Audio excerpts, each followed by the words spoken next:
When I accept myself just as I am, I change. This is a quote by Carl Rogers, and I came across it on either an essay on Substack or a YouTube video, and it's not something groundbreaking. It's not something new. Um, but these past few months, I have been grieving, and the most recent months have been especially hard. I have been bogged down by this heaviness. My mental health has taken a dive, and I was really struggling. I was really struggling to see the light at the end of the tunnel, and I was feeling so stripped away from myself, stripped away from everything that I love. I felt like, and I felt like there was no support. I was tired of, fixing a face, fixing that. I was tired of fixing a face, trying to put on a mask that I'm doing well or I'm improving, but in reality, things are really bad. And I was like, oh my God, does this ever get better? I know Sigmund Freud has a theory where he wrote an essay in Mourning and Melancholia. He thinks of grieving as a process where there's transition. At some point, you let go of the grieving. You kind of separate yourself from who you were before this grief hit and who you are after.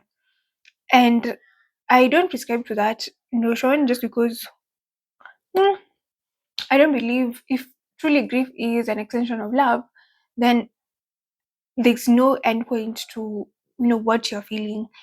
And then there was the 5 stages of grief felt very to me. One day, I'm accepting the things as they are, and the next I'm still bargaining and denying. And they say it's non-linear, which is true, but it was very, for me, it was very thin in expressing what stage of grief I was in. So I came across the Bowlby attachment theory, and this is something I learned in uni. And when I was looking at my notes, and I go back to reading a lot when I feel very overwhelmed with my feelings. And he had, 5 stages, which is numbing or numbness. I remember the first few weeks after the news hit, that someone I'd loved had died. I was I was overwhelmed with just the breadth of feelings that I was feeling. So I numbed it all out. I can't even tell you specifically how those moments were for me. I think I'm starting to remember at this stage, which is making things a bit more confusing. And then there's yearning or searching. You search for answers. You yearn for this person. You yearn for comfort, even though nothing comforts you. So it's just a process of answers and questions that don't make sense. The answers don't make sense. The questions don't make sense. And then there's disorganization, which I think is where I've been for the longest time. Everything feels so disorganized in my life. I don't feel like I'm welcomed in my own life. I don't feel like the person I was. And now I'm trying to find out, who this new person is. There's a lot of reorganization and structuring, and just you think you're about to get there, then everything goes up again. So that's the stage that I feel like is the longest, and it better describes what I'm feeling better than bargaining or other language. And then now there's reorganization, which I guess is the last stage where everything in your life comes together and you live happily ever after, and everything is grand in the grand scheme of things. um but then now I was going back to radical acceptance, hence the Carl Rogers quote of, when I accept myself just as I am, then I change. I was having a hard time meeting myself where I was. I'm not okay, and I for this period of my life I will not be okay.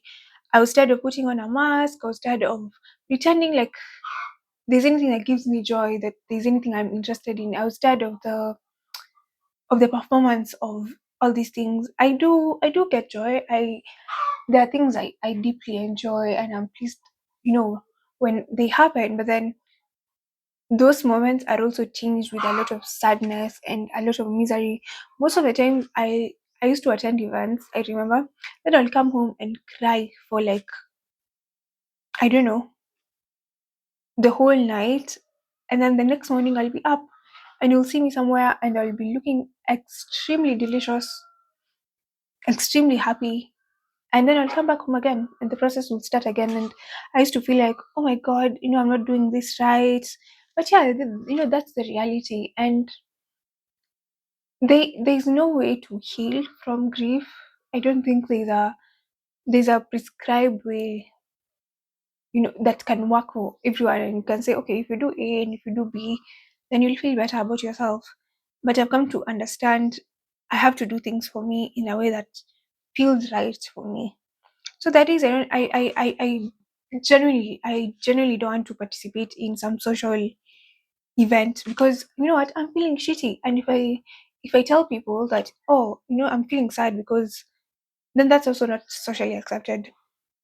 Because at this stage of the grief, where I'm supposed to be, people are expecting me to kind of get a hold of myself. It's been a few months, but then I realized that timeline won't work. Even a few years, even a decade of this, and a century of this, if we could speed up time, there will always be something left over. So I started doing things for me. That is, I have to say, okay, I can't, and I can't, I really can't. I've really tried. This cannot happen. There are days I spend crying, and there are days I get up and I do so many things, and I'm like, oh my god, wow. And tied with the grief of losing someone is also, I'm also experiencing grief for myself, in that I'm really struggling with a chronic illness that I'm trying to understand it as much as I can. Endometriosis is taking so much from me, and especially physically. The mind and the body, very connected. There is, I have the mental capacity, but then I don't have the physical capacity. And there is, the physical capacity is there, but my mental is like, I'm sorry, where do you think you're going? So at this age, I'm supposed to be living it up. I'm supposed to be living my best life. But in reality, I'm living my life within four walls, not necessarily out of choice, because let's say I go out, yeah, and I'm out for long periods of time. I haven't eaten properly. I haven't rested properly. Maybe I've been on my feet for too long, or I've been seated in a weird position for so long. I will pay the price for that. And I'll pay it so viciously, with so much pain, that it doesn't even make sense for me to repeat it again.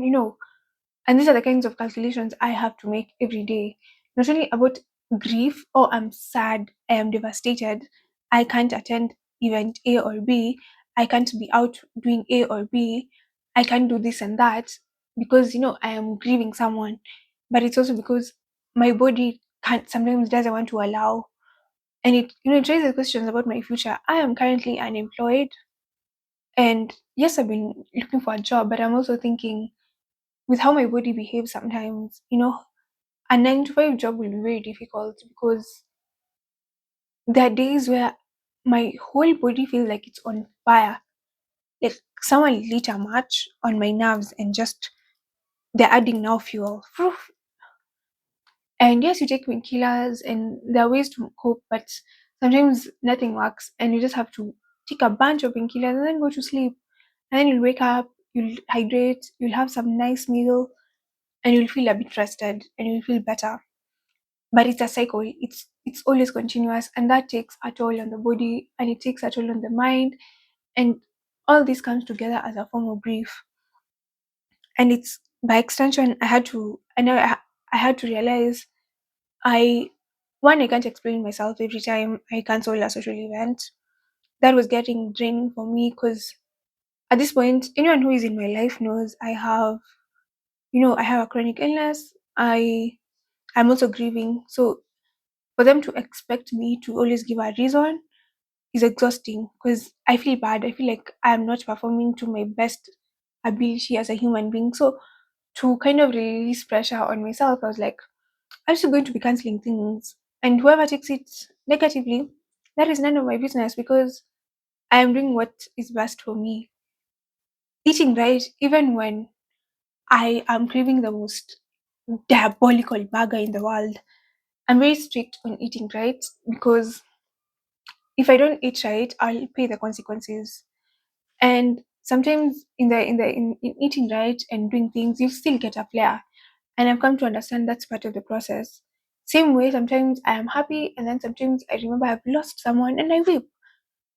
I had what I have learned in these few months, because my diagnosis and this person losing their life was very close. Rogers, again, Carl Rogers says that grief is a rupture between self concept and lived experience. So he didn't really get into grief as a theory. His work was not in grief specifically. But when you look at congruence, incongruence and congruence, grief really forces you to face the congruence in your life and the incongruence, what is working and what is not.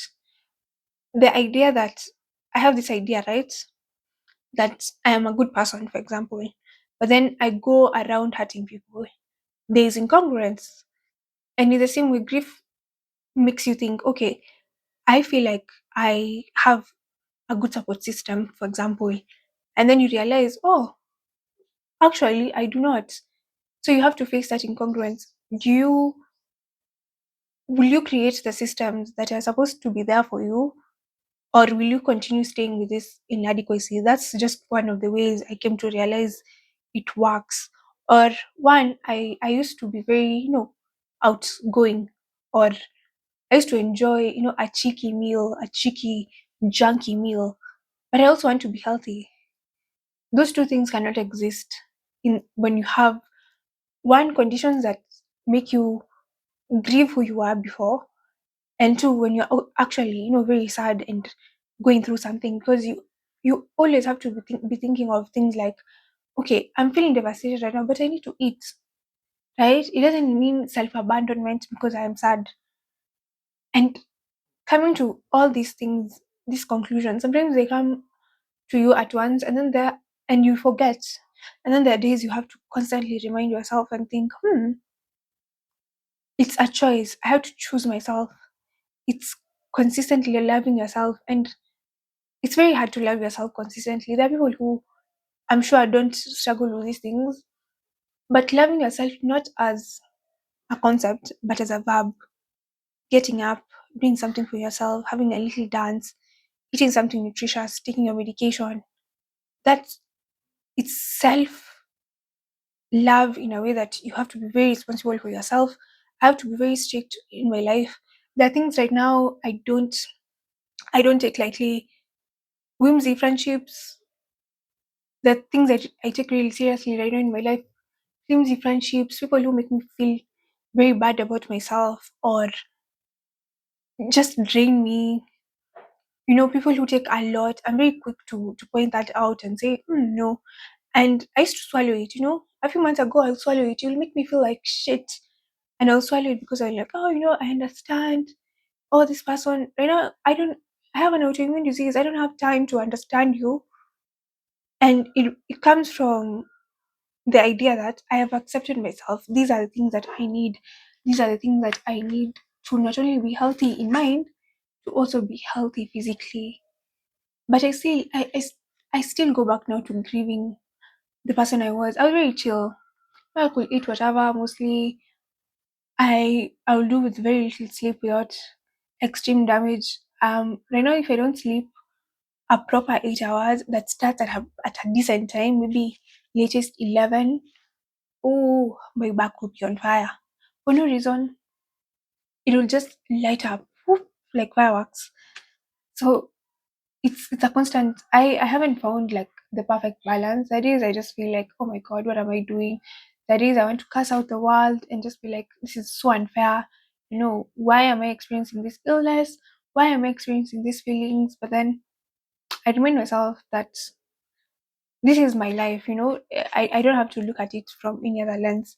And as long as I'm doing what is right for me, then it will always feel okay. But the moment I self abandon, not only to make others feel okay about themselves, but so that I indirectly punish myself, then that's where the whole thing, I lose the plot.